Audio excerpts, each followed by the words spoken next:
My name is Eno Dwyer, and today I'm talking about KDB Insights, following along from Ashok. And the theme today is config pro code. Hopefully this will be the least technical presentation tonight, and we'll get into Phineas and Jack and Aaron, who'll blow your minds. So I guess to kind of start off to maybe further explain the title, we've config, as Dan alluded to. Everything in this demo I'm going to show is hopefully composed and configured using YAML files, so very easy. Pro code is this, I guess, new term, maybe on my radar at least. You've heard of no code and you've heard of low code. So pro code means writing code in a regular programming language like Python and SQL and inserting that code as a pluggable module into a larger software system. So I really hope to show you an example of that today, touting a Python CEP. Also just KDB Insights, just to kind of get lower level to explain that, just in case anyone else doesn't know. There's as Ashok said, R&D have been flat out over the last 2 years, adding nuts and bolts and bells and whistles to the core, but also building around that too, to solve different business problems. So at the core level in KDB, we've added things like PGWire, a REST library, object storage integration, and ANSI SQL integration too. The main topic today that I'm going to talk about is Insights, which is that layer above in that kind of onion diagram, which is the kind of performant container-based approach and all the elements of your kind of KDB tick architecture that you know and love, and some more. So I hope to show you them here today. Enterprise on top of that is kind of everything below, plus it's tied up in a nice bow. It's got authentication, a shiny UI, and auto-scaling in the cloud built in. So we love an architecture diagram. We'll start here, and I'll go through left to right. These are the microservices. So starting with yellow, stream processor, the example I'm going to show today is ingesting data from a Kafka broker, and we're using Python functions to work on that data. That's just publishing straight into a ticker plant, fairly straightforward. What is very new in the last week or two, we've released the reliable transport microservice. This is just hot off the press as a microservice. What it is a fault-tolerant, highly available replacement for a ticker plant, and it's not built in Q. It's designed in a kind of to be deployed in a multi-node setup with 3 replicas as a minimum, and essentially it solves the problem if a node goes down, you continue having data flow. It also solves a slow subscriber problem that we may be familiar with in the ticker plant. There's 2 subscribers to the ticker plant. The storage manager microservice, that is everything to do with data persistence, migration, and a bit of DB main in there too. So it writes data to your IDB. At the end of the day, it merges all those partitions into a date partition.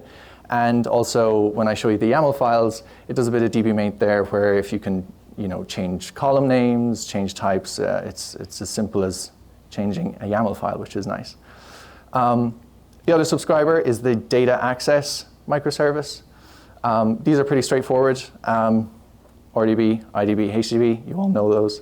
They're read-only processes, and they just serve queries. Pretty simple. Wrapping around that is our service gateway microservice. So we have gateway, we have RC, which is resource coordinator. It routes queries, it knows what processes have which data. When the query comes in it hits the gateway, goes to the RC routes that appropriately. The results go to the AG, they're merged and sent back to the gateway. That gateway process just here actually is a Java process, interestingly. The reason for that is it avoids the serialization and deserialization step at the end. So we know a lot of, I know speaking to customers myself, they find they get choked up at that process. In terms of scaling, something that I like, especially when it comes to the cloud, but is absolutely doable on-prem too. Looking at this, you could easily say, define 2 replicas for the RDB. I might want 4 IDBs to serve queries, and I might want 8 HDBs to serve queries. And that is all so easy to do using the config or in the cloud. Similarly, you could scale out your AG processes, and gateway you could put in front of a load balancer as well, and round robin requests as well. So there's loads of ways to make these increasingly performant. I guess the motivation to adopt this container-based approach is it's a more modern architecture. I know a lot of clients have different groups within their enterprise that have tons of different implementations of Q, and so they want to get away from that. And also, we have one client that's able to, along with the cloud, ingest more data than they could ever before with this setup. So I alluded to a Python CEP, and I want to show you an example of that, and it kind of ties into the pro code element too. So this is in Stream Processor. It's a Python file, as you can see. I'll just run through this quickly. What I'm doing is parsing the incoming data off the Kafka broker, and I'm applying a Python function to the incoming data. So this is a bit of PyKX2 as well, so we'll have plenty on that later as well. But what you will see just here is as the data enters that Python function, we convert it straight to a pandas data frame because the data is coming in as a Q object, essentially. So yes, you're thinking, that's going to cost me. And yes, there's absolutely a slight overhead of converting that in and out of Q.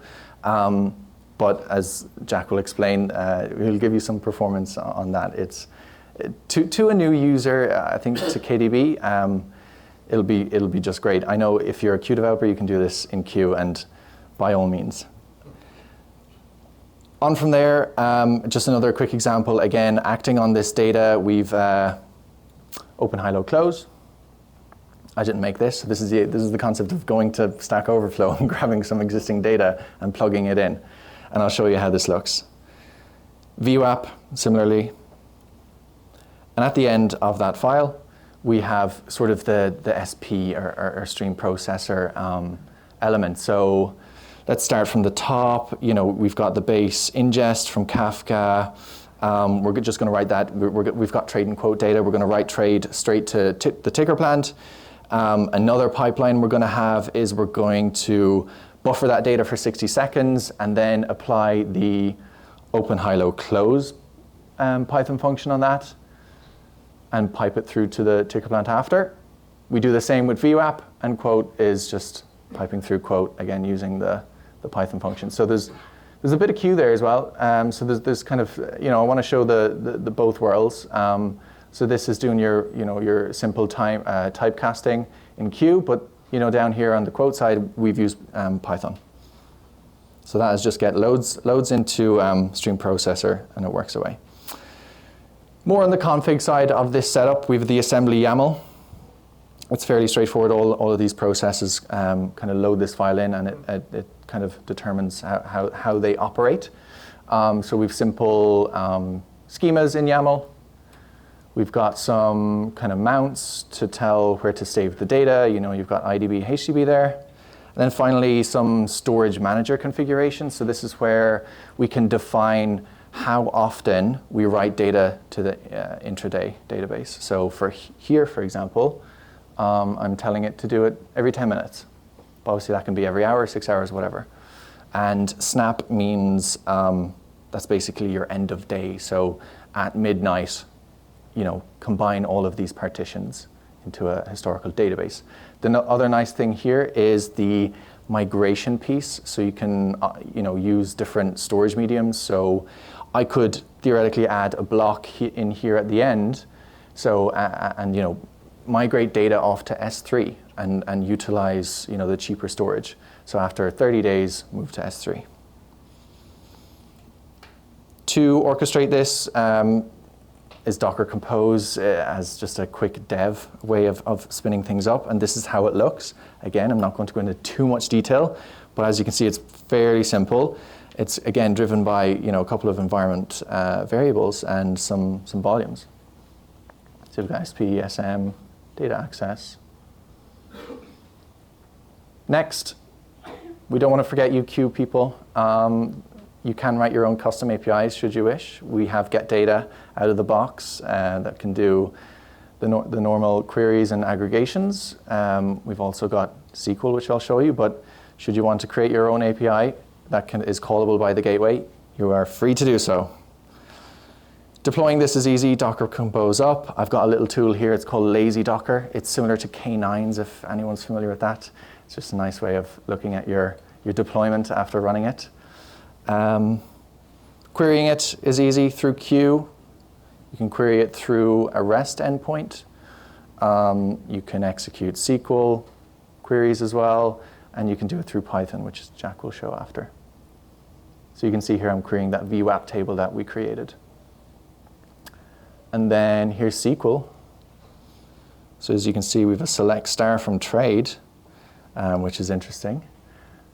And that's returning, not too many rows, and that's curl as well. So if you think of all of the other applications in your tech stack that may not talk to Q very easily, REST is a nice way to do that. Everything I've talked about just now is on GitHub. Don't expect to find anything else cool on my GitHub other than this. But as Ashok said as well, next week we will be releasing a free trial for this, so you can feel free to use my repo to get up and going quickly.